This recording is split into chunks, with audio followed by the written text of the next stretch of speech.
Spring Bulk Day 9, baby. Leg day. I mean, dude, it's gonna be amazing. We're gonna make some Kodiak cakes for breakfast with some syrup and whipped cream. And I heard somebody comment. Somebody commented and they were like, please God, tell me you're not drinking maple syrup. And I was like, praise God, I am drinking maple syrup. You know, I kind of flipped the script on them. What is the difference between eating it on a pancake and drinking it? There's fundamentally no difference. So, now, if you're drinking maple syrup on an empty stomach, it probably could spike your blood sugar quicker and get absorbed into your body quicker, rather than just eating it with something. So that's probably why we're gonna, you know, do that today. You know, drink it before the pancakes. Because, guys, I don't just want a leg pump. I want like a leg outburst of just, I just want an outburst of rambunctious pump in my legs, okay? I want my quad veins to, like this, like venom. You know what I'm saying? I hit calves on chest day like a faithful soldier. Now I'm faced with calves again 2 days later. Now, is that going to be maybe potentially harder on my recovery? Yes. But if I go by the science, calves recover the fastest anyway. And on top of that, a lot of old bodybuilders, old school, the ones with the huge calves, right? Because you don't see big calves nowadays. I'll look for the old school guys' opinion on calves. They all say that frequency is almost always the key.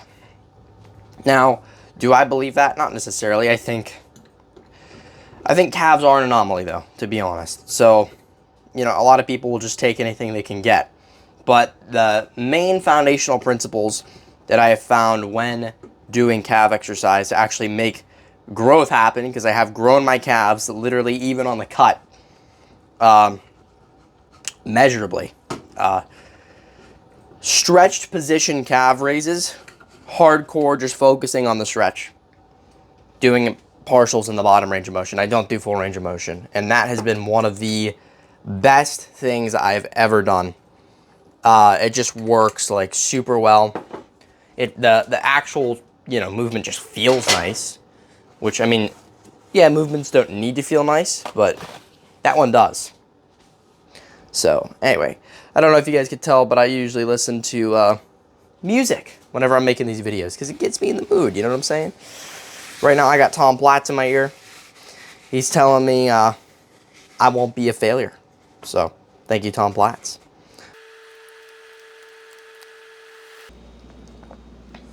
Boys, that is the spice of life. I'd say I feel approximately 200 times better.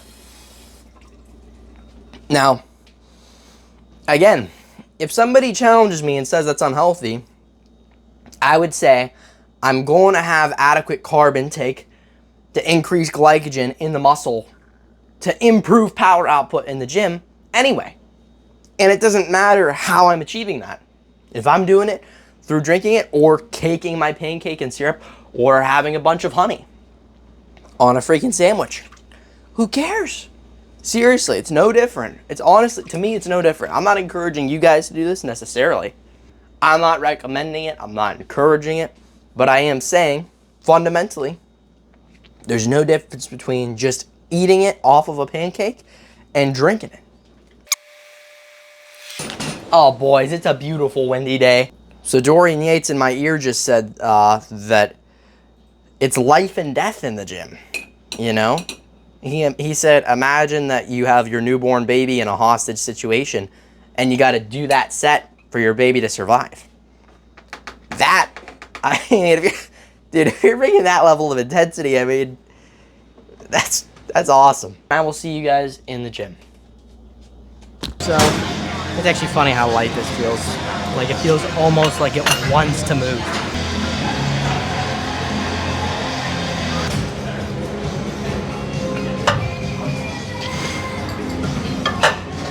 I'm kind of making like a plate castle.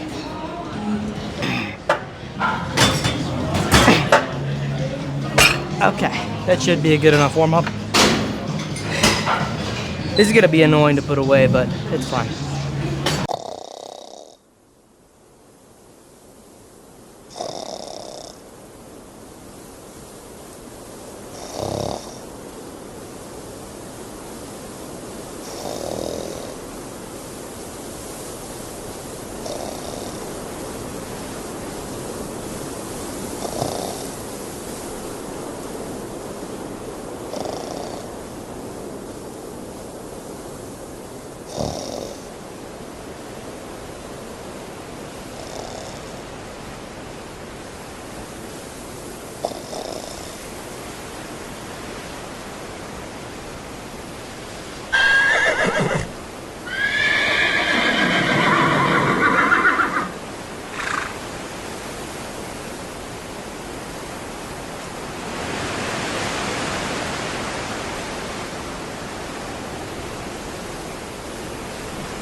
Now we're moving on to the other seated calf race.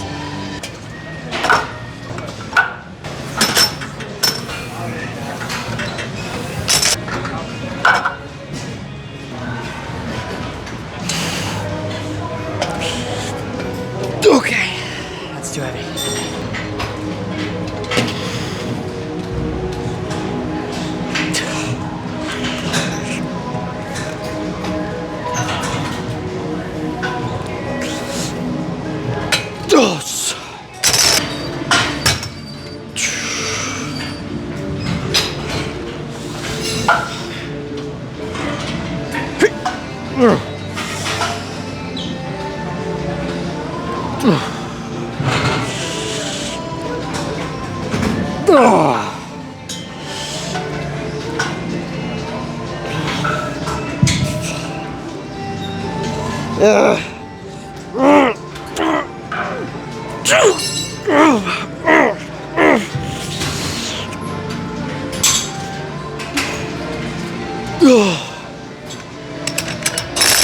This is a pretty quick pump check, but I just walked by the posing room, so I figured I'd get in.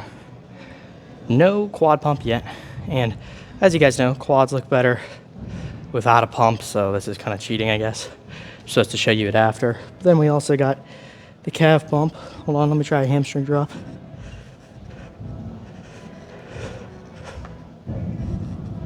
I gotta get better at that. I figured it out the other day, but there you go, that's a little better. But yeah, anyway, calves are super pumped. So I don't know if calves look worse with a pump. I'm not sure. I just know that quads generally look worse. And guys, I know my calves aren't much yet, but at the very least, they're growing. So anyway, check out that freaking Rack Fem running all the way down my leg. That's some pretty freaking good horse quad development. You guys know how I am about freaking gaining horse amounts of muscle. So anyway, I will see you guys probably at like the hamstring curl or the leg extension or something.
So we are currently waiting for a hamstring curl. And then after that, we're gonna do some hack squats and finish off with adductors. You know, that weird in and out machine.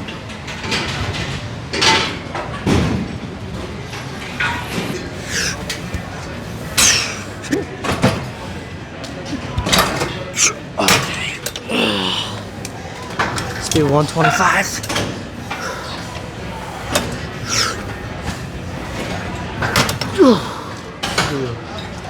140.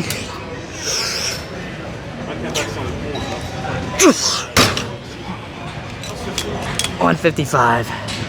This seems like a good way to grease the groove in. You know, I tried 185 before, and like I said, I got it for like, it was between 1 and 3 reps. It was just low. It felt super heavy. So I'm gonna try just to get 155 for a solid like 8 to 10. Well, that's not gonna happen. I'm gonna say probably 6, but the goal is 10. Okay, the goal should always be higher than what you're going to get. All right? Because if I shoot for 20-inch arms, then I'm gonna get 18-inch arms. That's better than shooting for 18-inch arms and getting 16-inch arms. You know what I'm saying? So that goes for every area of life. It doesn't just apply in the gym.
All right, boys, so kind of had to rush a little bit, and also I low-key massively pulled my calf, so I could not do squats because it hurt very badly.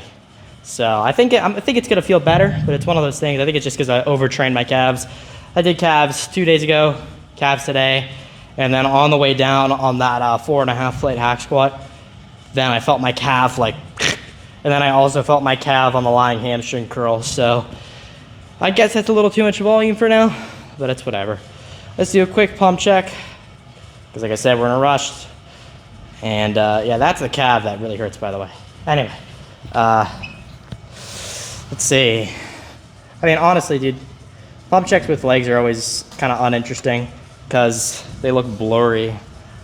But anyway, boys, I will see you guys at home for whatever we eat. Alright, boys, so we're back home. We've been home for a while. I think what happened to both my calves, now that I've had some time to think about it, is I was doing 3 plates on the seated calf raise, and I thought it was just my right calf that I tweaked, but I tweaked it more than my left for sure, but both calves are pretty tweaked, and I think it was because I was doing that much weight. So, and I haven't trained for it whatsoever. I mean, only a couple months ago was 2 plates really heavy, and to the point where I was only getting it for like 2-3 reps, and you know, I've gotten stronger lately, considerably. You know, been progressively overloading and being in a surplus and everything at these past, like, you know, what, it's been over a week now of the bulk. And, you know, I got a little too far ahead of myself. And sometimes if you do the seated calf raises with too heavy of a weight, it can tweak you. And, I mean, I was only getting a couple reps there. So, anyway, though, the workout was still good, all things considered. I got in really solid quad work. I got in solid calf work and hamstring work, so that's all I really care about. Sure, I could have got some adductors in, but I didn't have time. You know, freaking hack squats. There's no rule that says you need to do squats, so I'm cool with that. But, you know, we didn't have too much of a meal. I mean, I just had some freaking Sam's Club pizza, a bit of turkey sausage, pretzel with brown sugar all over it, which was actually pretty good. But you know, I ended up being probably over my calorie limit for the day, which I mean, let's be real, it's a bulk. I'm not trying to like be like, oh, I should be eating this little, but like, I'm not trying to gain massive amounts of weight. Like, if I'm gaining more than 4 pounds a month, then I would say I'm in concerning territory, because it's not concerning in the sense of like, oh, I'm worried about my health. None of that. I mean, I'm a light guy, healthy, active. I'm talking about concerning in the sense of I don't want to be gaining too much fat over muscle, because fat is pretty much what you want to avoid the most. Yeah, you'll get fat in the process. You'll become fatter. Are you going to look visibly like fat? That's up to you, but you will have to gain fat for the bulk to be successful. And a lot of guys will say, oh, you need to main gain. I don't agree with that. I think main gaining is stupid. There's no point to it. If you want to grow slow on purpose, then that's the tool for you. You know, that's the route that you should go. But, yeah, I hope my calves feel better. I really do, especially my right calf, because that's the one that really is bothering me. And, I think it will feel better with time. I think I need to give it a bit of a break, because I upped the frequency. I've been doing, like, a lot of freaking jumping on the trampoline, hitting calves multiple times a week, stuff like that. So, and going super, super, super heavy. I think I just need to give my calves a little bit of a break. I don't want to, because I want huge horse calves, okay? But, again, I'd rather be able to, you know, train them hard in the future and take a bit of rest now, instead of just always kind of training them lightly and stuff and just tiptoeing around a little bit of a minor injury. I don't even want to call it an injury, but just a minor little tweak. So, anyway, hope you guys enjoyed this video, and I will see you tomorrow for freaking shoulders and triceps.